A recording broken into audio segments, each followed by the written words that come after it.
Leanne, teeing up nicely for our next guest here, bringing in GOP Congressman Gary Palmer from Alabama. Congressman, he, of course, was recently reelected as the chairman of the Republican Policy Committee for this Congress. Congressman, welcome to the show. Thanks for having me on, Hallie. So let me start where my colleague on the Hill left off. Will you vote to support this new one-week funding extension? Well, I want to see what's in it before I make a decision on how I'll vote on it. That's been my standard operating procedure since I've been in Congress.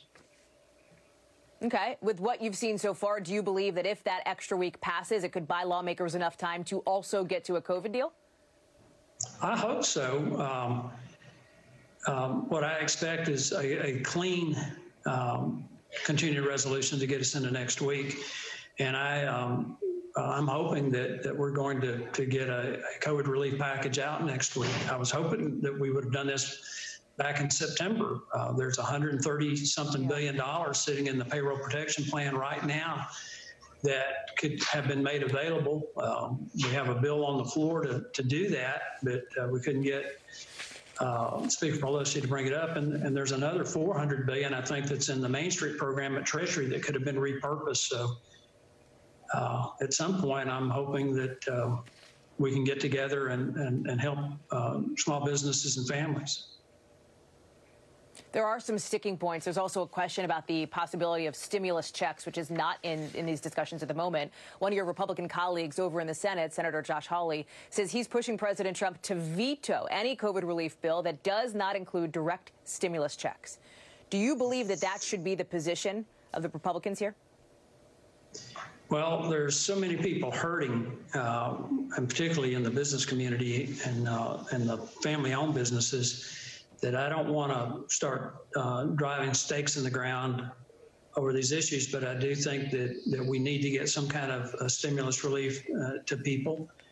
We need to do some other things that could help some folks, like on the flexible spending accounts, where the money is, people who put money in those accounts are going to lose that money unless we act to allow them to roll it over or get it back. There are a number of things that we need to do that would directly help individuals, but also help get these businesses back on their feet. Yeah.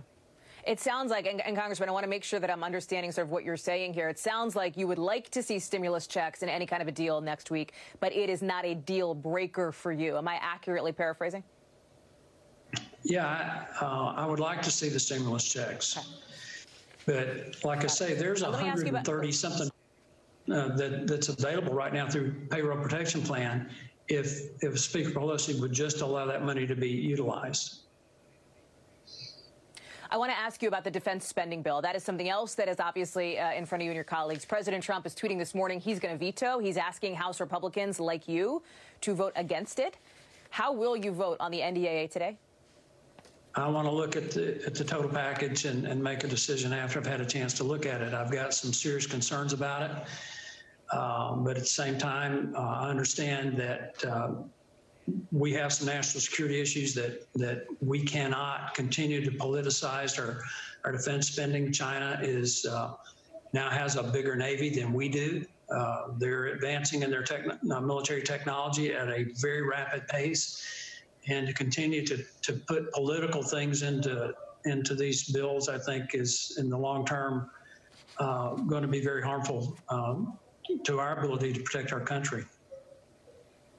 That vote's coming up soon, Congressman. When will you make a decision on that? And if it passes, are you prepared to either override a veto or not to make sure that, for example, as you're talking about, U.S. troops get paid in time?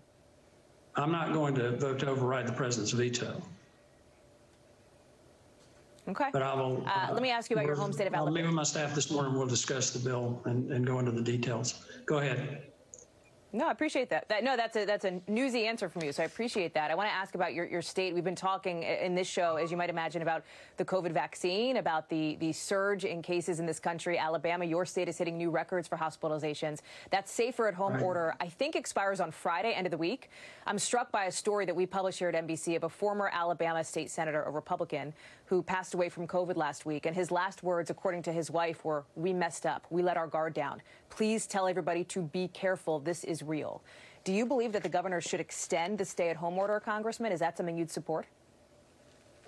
I don't think we can continue to do the stay-at-home orders. I understand that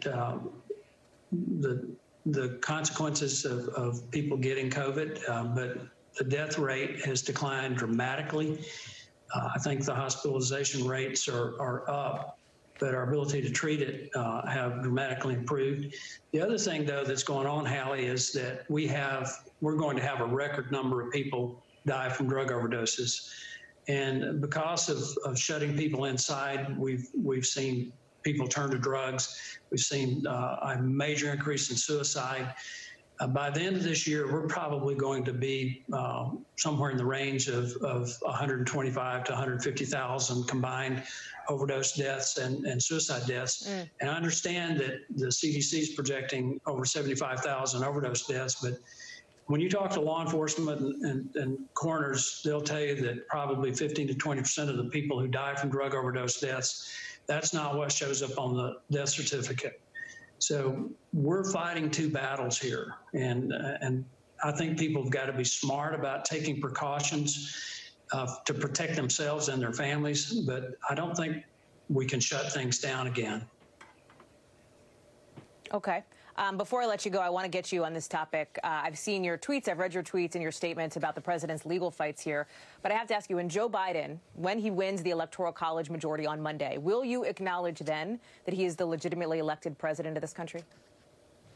I don't think I'm willing to acknowledge a winner in this race until we've gone through the legal battles. I have absolutely 36 of those no 53 doubt. cases presented by the president and his allies, I'm sorry to interrupt you, have a bit of a delay, have been thrown out by judges. It's not the media or pundits deciding these cases. It's judges who are saying there is no evidence. These legal battles are unsubstantiated. And as you know, on December 14th, the Electoral College vote will be locked in and Joe Biden will be formally the president-elect. That's not good enough for you? I want to see evidence presented to the Supreme Court. And I am convinced that fraud took place in Wisconsin, Michigan, Pennsylvania, Georgia, and possibly Arizona. And I think there's evidence out there. And all of the electoral materials, the election materials have to be presented.